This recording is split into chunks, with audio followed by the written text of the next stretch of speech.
3 years, 75 million bucks. There's deferrals in there for Sean Manaea to return to the New York Mets. Cam, I'm going to pat myself on the back because for most of the offseason, I've been pinpointing this player as the guy that the Mets targeted. Maybe I had some good insight, but this is the guy that they loved. They believed in what they saw in the second half. They loved him as a person, so they got to see, how he interacted. My guess is that he was trying to find himself a fourth year from a team, but ends up getting a really nice contract for 3 years, by far the biggest deal that he's ever signed. And this guy who, in my mind, Cam, finally showed number one, number two stuff for the first time in his career with the tweak that he made. It's the tweak that we like to talk about frequently on this show. Watch Chris Sale mimic Chris Sale become mini Chris Sale. That's what he did with the Mets in the second half of the season into the postseason. So if you buy into that continuing and staying healthy, you have a potential number one or number two starter for your rotation, a rotation that I thought before this needed some work, dude, because there's a lot of reclamation projects. They're not all necessarily going to hit every year. And you look at what they've got compared to, say, the Phillies and even the Braves when Strider comes back. I was like, damn, this is not the best rotation in this division. I know they got Soto. They're going to help the offense out, but they really needed this in my mind.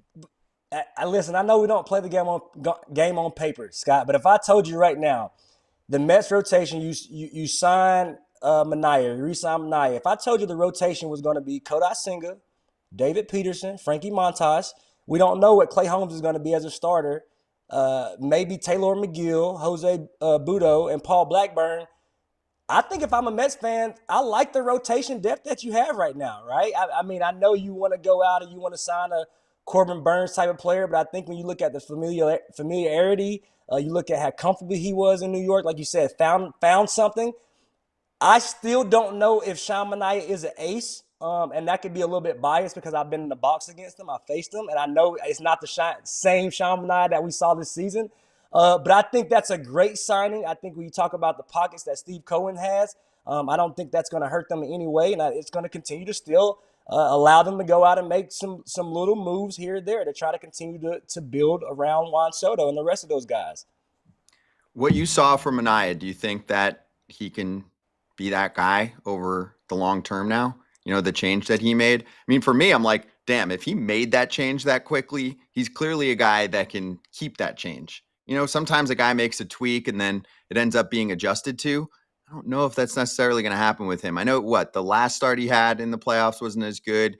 He also was potentially running out of gas. I mean, absolutely. The year before, he wasn't putting together a full year of starts. Was that the second time he faced them? That was the second time he faced those guys too. So yeah, think about his last start. They are already familiar with the angle, the look. So I give him a little bit of leeway, on that. But listen, I faced Chris Sale, and again, the Manaea that I saw this past year was not the guy that I faced.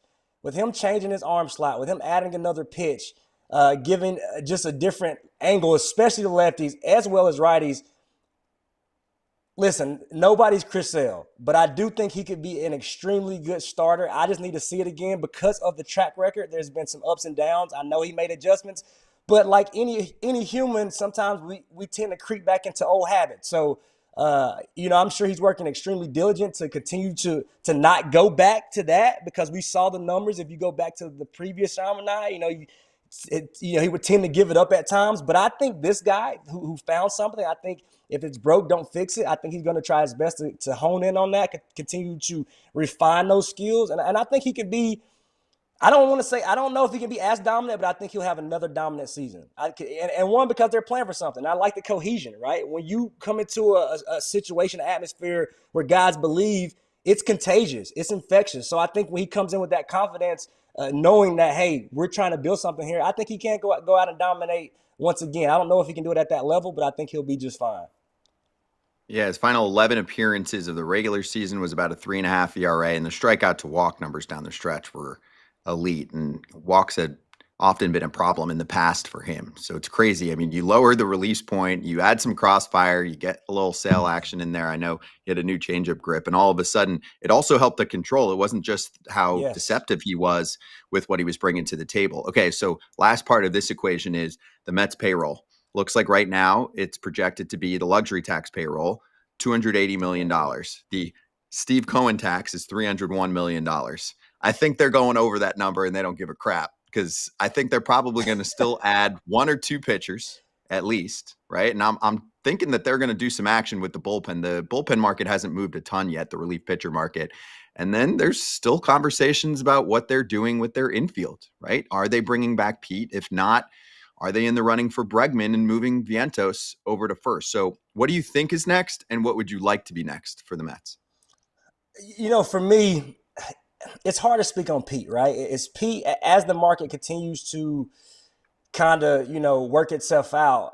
I'm starting to wonder where is Pete, right? As far as him on a 6 or 7 year deal, is he going to be okay with maybe taking less years with more AAV? I'm not sure.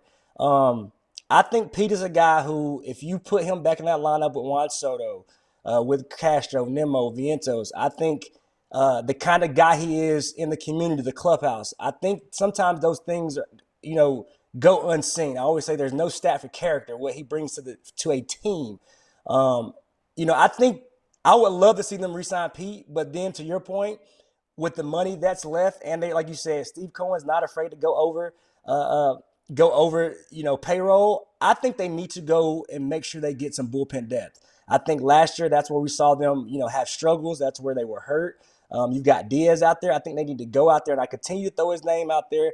Estevez, I think, is a guy. I know the strikeouts aren't there for a lot of people, but I think he's shown he could be a great bridge guy, a guy that you can count on if you put a good defense behind him. So I think those two spots are avenues where I think they need to attack. I think they still will attack. And we know David Stearns has done a great job of, in the past having to work with less of a payroll. So now you give him the option to have some money to spend. I think he's still going to go out and make those small moves that go unnoticed and go unseen that help you really get to the finish line, because you're going to need all 40 guys during the season. So I think there are going to be some more moves made that may not be as cute and as pretty, but they're going to help this team, add some depth pieces. I know some people wanted the Mets to be in the running for Corbin Burnes. They've got money. They have a rotation that still has a little bit of incompleteness to it. And there's the David Stearns, Corbin Burnes connection. I think this again solidifies they're probably not going to go that route. I mean, Burnes is going to get or should get more than Max Fried based on the pedigree in the last several years. And that's at least in the low 200s. I mean, I think looking at 220s, 230s. Yeah, right. So Corbin Burnes is looking at probably low to mid 30s AAV, depending on how many years he gets. If you stretch another year, you could have a little bit of a lower average annual value. Sometimes teams will do that to take less of a luxury tax hit, which is what the Yankees did with Max Fried. But again, I don't see the Mets getting in the running for someone like Burnes. It sounds like the one core that Stearns wants to live off of with starting pitchers is to not go on those 6, 7, 8+ year deals with starters, just not trusting the way. I don't think it's just the way that arms age, because some arms age really well. I think it's the era that we're in with starting pitching injuries and how much of an issue that is. So